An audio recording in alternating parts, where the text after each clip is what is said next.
Hey everyone, and welcome to this week's edition of Adagio TV. I'm your host, Zack, and one day in this fine show, I will think of a new intro, and until then, I'm going to continue to review your signature blends, which I do every week. Now, you may be asking yourself, Zack, how are you in this situation? How have you found such a beautiful hat? What are you doing on this calm, tranquil deck on some sort of a lake/pond situation after last week almost being shot to death and grenaded to death? Well, it's an interesting question that I'm not going to answer, but this week I'm reviewing a blend that sort of makes it appropriate to hang out in such a calm and tranquil place. This blend is called Go Kayaking by Julie Bowdren. If I botched your name, send me an email, let me know. It's cool because I have an excuse to do something less dangerous than I did last week. Now, I'm out here enjoying the delicious rays of the sun. I'm out here enjoying the delicious ripples of the water. This deck, it's calm, peaceful, and tranquil. So I thought this would be a perfect time to review the tea that we are today. Now, this blend blends up and is consisted of 50% white pear, 30% lemongrass, and 20% white cucumber. Now, you may be asking yourself, Zach, there's not that many white blends on the show. Do you hate white tea? Do you just like black tea? No. I'm just saying that it's more popular. People are blending up more safer flavored black teas that are great for signature blends. This is sort of a leap into a different zone of existence in the signature blend world. And I think it's good. Now, as far as just how the tea looks itself, I'm gonna throw up a picture of the leaves. It's very interesting. If you show your friends this, they'll think, what is this? And they'll like, oh, you know, so-and-so's got the best tea in the world, or so-and-so drinks this really weird stuff that I'm not sure about. Whatever kind of friends your friends are, then that's what they're gonna say. But this is kind of like your token mixture of white blend with an herbal, which I think is a really safe thing that we've talked about on previous shows in the past. So, yes, it looks cool. Does it taste cool? We'll see.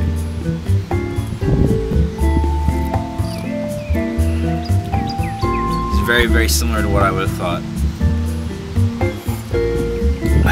When you flavor this white tea, the pear is not going to have the same acidic value that it does in the actual fruit itself. But the lemongrass still stays very true to the lemon because it's lemongrass. So we're getting sort of an overpowering lemon taste, even though there's more pear mixed into the blend. But you have to factor in that it's a flavored white, so factor that in. So the cool looking buds of the white tea mixing with the lemongrass sort of make sort of a new fruit, like a layer or a pearman. I'm curious because there are different teas that would work in this situation, but Julie, I think you did a good job because if I could describe, like I said before, this is tranquil, this is for a peaceful situation. I can imagine this to be the absolute perfect kind of tea that you want to brew up a huge pitcher of, stick it out on your patio furniture, and hang out with friends and just enjoy a nice, cool, and refreshing tea. A lot less serious than like the one we had last week and different things like that. It's really calm and it's cool. I think actually, now that I think about it, the pear is probably the most appropriate tea that we can mix with the cucumber. For this tea's sake, that was probably the best choice, Julie. And I also think that, like I said before, this would be absolutely awesome in a pitcher. There's room for improvement and error in any situation when you're making a signature blend or something like that. But this is, it really hit the nail on the head for the kind of calm, greeny kind of tastes like a citron green almost. Wispy, airy, sort of just slightly flavored, light afternoon, hanging out, being tranquil tea.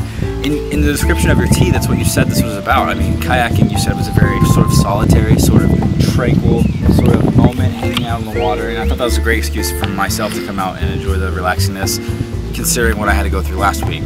So I mean, it's great. It exactly describes your situation. You've got you yourself hanging out with a paddle with two sides.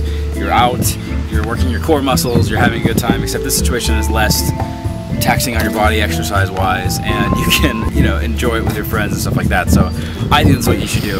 And while you're hanging out with your friends, you guys can all sit around your MacBook Pros or whatever you're using, or your iPad or whatever you're using, and you can send me an email to Zack@Adagio.com, ask questions, make your own teas, submit them to me, tweet me at Zack, tweet Adagio at Adagio Teas, and find us on the webs. Things are happening, cool stuff. It's just we're having a good time, and this is sort of a nice beginning of the delicious summer season. So I hope to see you guys this summer. There's some fun stuff coming, and I will see you next week.